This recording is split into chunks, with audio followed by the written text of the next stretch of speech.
6 red flags in one qualifying session. That's not just chaos, that's Azerbaijan breaking Formula One records. What you're about to see is why Baku is the most unpredictable track on the calendar. Championship leader Oscar Piastri smashed into the barriers. Charles Leclerc's 4-year pole streak died in the wall at turn 15.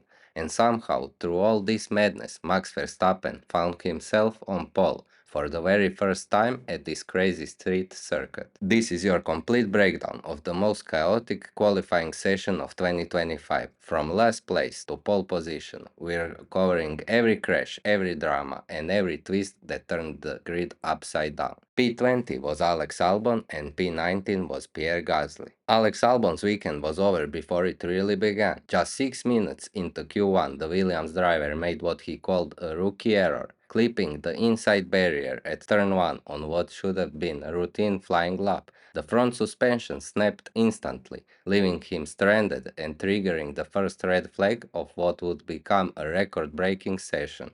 I was first out on first push, so I was first car through turn 1 and had absolutely no grip, Albon explained after climbing out of his damaged Williams.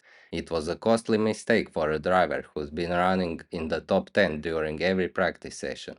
Williams needed both cars in Q3 to maximize their points potential, but Albon's crash put them on the back foot immediately. Pierre Gasly's elimination came in the most bizarre way possible. With seconds left on Q1 clock, the Alpine driver lost control at turn 4, sliding wide into the escape road. While he managed to avoid the barriers initially, his car was in the runoff area just as his teammate Franco Colapinto came charging through the same corner on a flying lap. The white flag was shown instead of yellows, so Colapinto kept pushing, not knowing his teammate was right there. What followed was inevitable and devastating for Alpine's weekend hopes. He crashed into the barriers, not what he needs, especially when his seat is under pressure. P18 was Esteban Ocon and P17 was Nico Hülkenberg. Esteban Ocon couldn't find the pace needed to escape Q1, finishing 18th and over 1.6 seconds off the benchmark.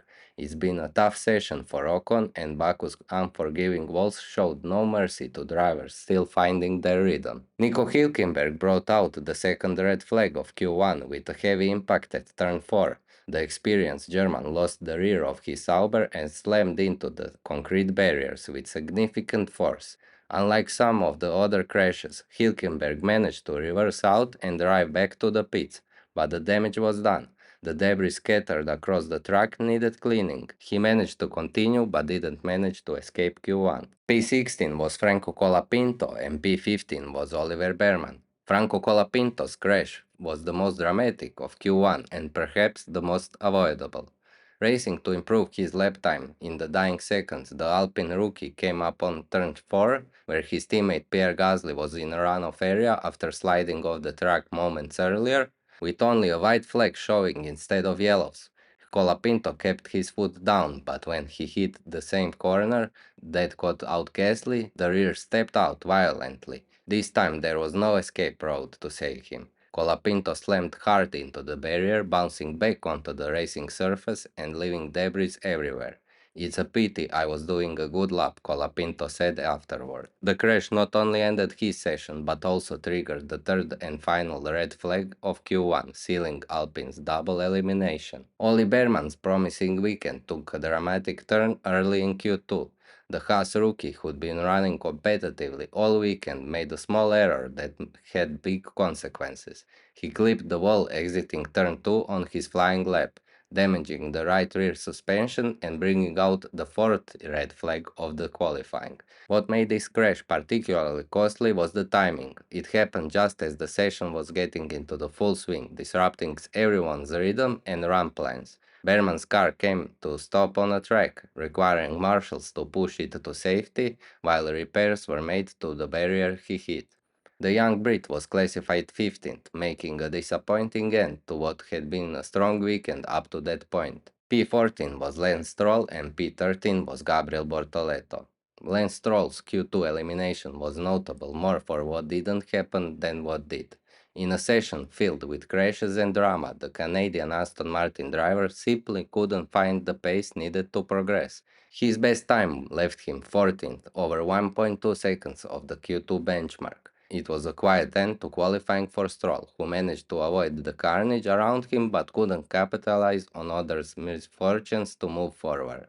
Gabriel Bortoletto's first taste of Baku qualifying ended in Q2 elimination, but the Sauber rookie showed promise throughout the weekend. The Brazilian put in consistent laps and avoided the walls that caught so many others, though he couldn't quite find the extra tenth needed to reach Q3. For a rookie on one of F1's most challenging circuits, simply completing the session cleanly was an achievement worth noting. P12 was Lewis Hamilton and P11 was Fernando Alonso.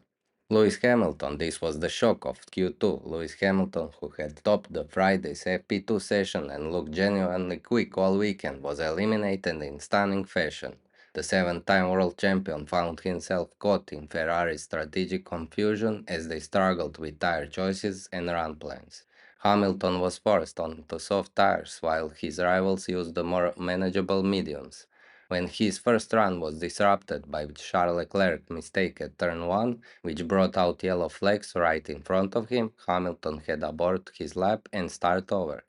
"I'm struggling with the rear. Any advice? Please give me a hand," Hamilton radioed to his team, clearly battling tire temperature issues.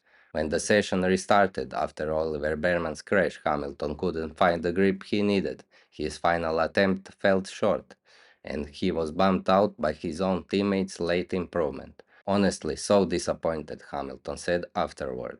"Yesterday the car was feeling good. Today there was some direction we ended up going, which on paper looked like it was the best place for us to be." It marked Hamilton's fifth Q2 elimination of the season and left Ferrari with only one car in Q3. Fernando Alonso came agonizingly close to Q3, missing out by just few tenths. The two-time world champion put in a solid effort but couldn't quite extract that final bit of performance from his Aston Martin. His elimination in 11th was particularly frustrating given the chaos ahead that might have presented opportunities for points on Sunday. P10 was Charles Leclerc and P9 was Oscar Piastri. Charles Leclerc came into Q3 carrying the weight of history, four consecutive pole positions at Baku, 4 years of dominance around the streets. But on this day, the pressure and changing conditions proved too much. With light rain beginning to fall and the track becoming increasingly slippery, Leclerc was one of the first drivers out of the crucial Q3 session. He carried too much speed into turn 15, locked up his front tires, and slammed headfirst into Tech Pro barriers.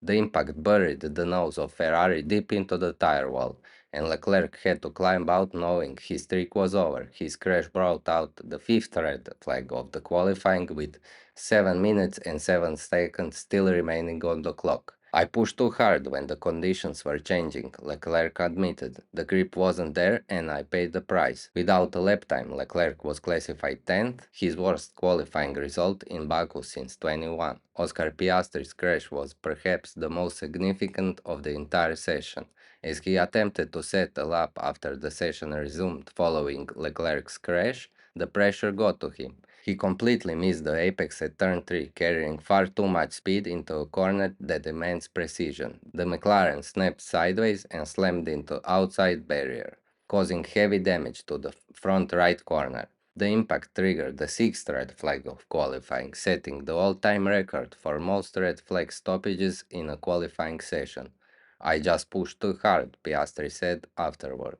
"I knew I needed a good lap with the time pressure and I went over the limit." Starting ninth, Piastri faces his biggest challenge yet in defending his championship lead. The crash handed momentum back to Norris at a crucial point in the season. P8 was Isaac Hadjar and P7 was Lando Norris. Isaac Hadjar produced another impressive qualifying performance to reach Q3 and secure 8th place on the grid. The Racing Bulls rookie has been consistently quick this season, and his ability to keep the car clean while others crashed around him showed the composure that made him a contender for a Red Bull seat next season. Lando Norris qualifying will go down as a massive missed opportunity, with championship leader Piastri crashing out and starting ninth. The British driver had a golden chance to close the 31-point gap in the title fight, but Norris couldn't capitalize on his final flying lap. With fresh soft tires and clear track ahead, he brushed the wall coming out of turn 15. The contact wasn't heavy enough to cause major damage, but it was enough to ruin his lap time and leave him 7th on the grid, just 2 places ahead of his crashed teammate. I pushed hard but just touched the wall, Norris said. In these conditions, you have to be right on the limit, and sometimes you just go over it. The result means Norris failed to maximize one of the best chances yet to close the championship gap. P6 was Yuki Tsunoda and P5 was George Russell. Yuki Tsunoda delivered exactly what Red Bull needed, a clean, consistent performance that secured a Q3 spot without drama. The Japanese driver was competitive, and 6th place grid position gives Red Bull a solid second car to support Verstappen's pole position. In a session where so many others crashed out, Tsunoda's ability to stay out of trouble was perhaps his greatest achievement. George Russell continued Mercedes' recent upward trajectory with a strong 5th place qualifying performance. The British driver was nearly a second off pole position, but showed that the W16 has genuine pace around Baku's unique layout. P4 was Kimi Antonelli and P3 was Liam Lawson. Kimi Antonelli's 4th place qualifying was a masterclass in composure under pressure. Early in Q1, the Mercedes rookie found himself without a lap time, after track limits violation left him in the elimination zone. Kimi, you have tons of time, just one clean lap, team principal Toto Wolff radioed to his young driver during the chaos of Q1. Antonelli delivered exactly that, not just in Q1, but throughout qualifying. His final time was just 6 tenths of pole position, showing that the 18-year-old has the raw speed to compete at the highest level. For a rookie to outqualify his experienced teammate George Russell and secure 4th place on F1's most challenging tracks was remarkable, just what he needed after Toto Wolff's comments about him in Monza. Liam Lawson produced the performance of his career to qualify 3rd, the Racing Bulls driver marking the best qualifying result for a New Zealand driver since Chris Amon managed 3rd at the 1976 Swedish Grand Prix. Lawson's lap came at a perfect moment, after Leclerc and Piastri had crashed. The timing was crucial, as changing conditions and red flags meant not everyone got a clean final attempt. You can see the rain on your visor and the gloss on the track, but the tires are warm and you still have the grip, Lawson explained. You're trying to fight your brain. It was exactly that mental strength that separated Lawson from the chaos around him. Starting 3rd gives him best opportunity yet to score his first F1 podium and strengthen his case for a return to a Red Bull seat. P2 was Carlos Sainz and on pole is Max Verstappen. Carlos Sainz, 2nd place qualifying, was nothing short of sensational. The Spanish driver put his Williams where it had no right to be, on the front row of the grid at one of the F1 most demanding circuits. Sainz was one of the few drivers to set a competitive time before the chaos of Q3 really kicked in. His 141.5 on medium tire was perfectly judged for the conditions, and when other drivers crashed or struggled with the tire temperatures, Sainz found himself in the remarkable position of holding provisional pole. We've nailed qualifying today, being on the right tire at the right time, Sainz said. I've been putting good laps together in qualifying this year, and today we proved the speed is there. Even when Verstappen eventually beat his time, Sainz's 2nd place represented Williams' best qualifying performance since George Russell qualified 2nd at Spa in 21. For a team that had struggled for years in the midfield, having a car on the front row was a huge morale boost. When the dust settled on the most chaotic qualifying session of 2025, Max Verstappen stood alone at the top. The 4-time world champion claimed his first ever pole position at the Baku City Circuit with a masterful lap that came when it mattered the most. Verstappen's pole was far from guaranteed. After 6 red flags and nearly 2 hours of qualifying drama, he found himself with just one clean opportunity to set a pole-worthy lap. Everyone else was on used tires, compromised by the chaos and changing conditions, but Verstappen had saved a fresh set of soft tires for exactly this moment. When the session restarted, with 3 minutes and 41 seconds remaining on the clock, he was ready to pounce. It was difficult to get the lap together with all the red flags, Verstappen explained. Q3 with also the rain around, it was very difficult session. In the final lap you just have to send it. I wasn't even on the best tires. The final statement was telling. Even Verstappen didn't think he had optimal tire strategy.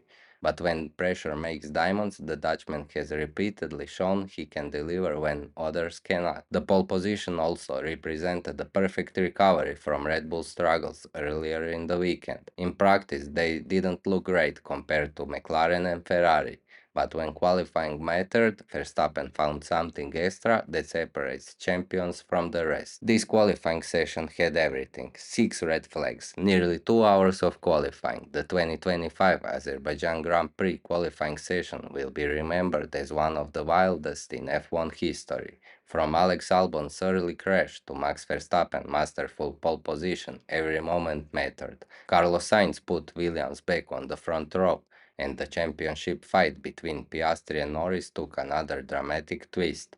Tomorrow's race promises to be equally unpredictable, with the grid mixed up by qualifying chaos and championship implications on every corner. The Azerbaijan Grand Prix could be the race that defines the 2025 season. Thank you for watching. Please comment, like, and subscribe.